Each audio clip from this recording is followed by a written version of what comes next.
మనము ఏదైతే పాకిస్తాన్ ఎయిర్ బేసుల మీద ధ్వంసం చేశామో ఆ ఎయిర్ బేసుల్లో ఇప్పుడు నూర్ఖాన్ వైమానిక స్థావరం అనేది సంచలనం అవుతుంది. ఒకటి అక్కడ అమెరికా ఉంది, అమెరికా సైన్యం ఉంది కాబట్టి అమెరికా వాళ్ళు అక్కడ పాకిస్తాన్ సైన్యాన్ని కూడా రానివ్వట్లేదు అన్నటువంటిది అక్కడున్న జర్నలిస్టులు భావించింది. కాదు, వాస్తవంగా అది అణుస్థావరం, అందుకని పాకిస్తాన్ సైన్యాన్ని కూడా అక్కడికి రానియట్లేదు. దానికి అమెరికా ఎప్పటికప్పుడు విజిలెన్స్ చేస్తూ ఉంటుంది. అమెరికాకి సంబంధించినటువంటి వాళ్ళు ఎవరో కానీ అక్కడ ఉంటారన్నట్టు మరొకటి. ఇప్పుడు దీంట్లో అద్భుతమైన సాక్ష్యం, ప్రతి ఏడాది జనవరి 1న న్యూక్లియర్ ఆయుధాలు, వాటికి కావాల్సిన ముడి సరుకులు ఎంత ఉన్నాయి, వార్ హెడ్లు ఎన్ని ఉన్నాయో, ఎక్కడెక్కడ ఉన్నాయో భారత్ పాకిస్తాన్ ఒకరికొకరికి ఇచ్చుకుంటారు. ఇది ఎప్పుడో కుదిరిన ఒప్పందం. నూర్ఖాన్ వైమానిక స్థావరంలో యురేనియం సుసంపన్న సెంట్రిఫ్యూజ్కి శక్తినిచ్చేందుకు పాకిస్తాన్ రహస్యంగా పౌర అణు రియాక్టర్ నిర్మించిందట. పాకిస్తాన్ మనకి ఇచ్చిన లిస్టులో ఈ నూర్ఖాన్ వైమానిక స్థావరంలో అణు రియాక్టర్ ఉందని చెప్పలేదు. భారతదేశం ఇప్పుడు ఆ వైమానిక స్థావరం మీద బాంబు దాడి చేసింది. ఇప్పుడు అది కీలకం. 100 మంది పాకిస్తానీ సైనికులు భూగర్భంలోనే మరణించారట. రేడియో ధార్మిక లీకేజీ కారణంగా 1000 సంవత్సరాల దాకా ఎవరు అక్కడికి వెళ్ళలేని పరిస్థితి వచ్చిందని భారత మాజీ రాయబారి దీపక్ వోహ్రా చెప్తున్నారు. ఇది ఎందుకు బయట వాళ్ళకి రానియట్లేదు అనేది చెప్పట్లేదు.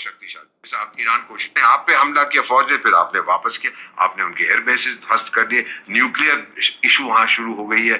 वहां पे वो इजिप्ट से ला रहे थे वो बोरॉन कार्बाइड, वो फुकुशिमा में भी उसका इस्तेमाल किया था, वो रेडिएशन को अब्सॉर्ब कर लेते। तो क्या अटैक किया था भारत ने न्यूक्लियर? मैं आपको एक चीज बताता हूँ बेटा, वेरी क्विकली। हमारा एक अग्रीमेंट है उनके साथ कि जो आपकी सिविल न्यूक्लियर फैसिलिटीज है, आप उसकी लिस्ट मुझे 1 जनवरी हर साल को दो, मैं आपको दूंगा। आप मेरे को मत ठोकना, मैं आपको नहीं ठोक। सिविल न्यूक्लियर फैसिलिटी, बॉम्ब कहाँ रखा वो तो कोई नहीं बताएगा। इन कमीनों ने क्या किया कि एक बेस में, वो नूर खान बेस में, इन्होंने यूरेनियम को और शक्ति, एनरिचमेंट कहते हैं, सेंट्रीफ्यूज मशीन, वो मशीन घूमती रहती है और 3-4 साल में, जैसे आप ईरान कोशिश कर रहा है यूरेनियम और शक्तिशाली हो, वहां पे छुपा के रखा था इन्होंने, जो नहीं करना चाहिए था। और दूसरा, उसके लिए बिजली चाहिए। जब बिजली नहीं होती है तो फिर वो सारी मशीन फट जाएगी, तो फिर वहां पे इन्होंने एक सिविल न्यूक्लियर रिएक्टर रखा बिजली पर। हमें नहीं मालूम था, ठीक है, हमने बॉम्ब किया, अब वो रिएक्टर का सिर फटा और रेडिएशन बाहर आया। तब फिर एक टर्की का जहाज भी वहां गया था। मुझे लगता है कि कुछ अमेरिका के भी न्यूक्लियर एनरिच्ड यूरेनियम वहां पड़े होंगे, वो लेने के लिए गया था। हमने जो अटैक किया, इधर से भी सुरंग बंद कर दी, इधर से भी बंद।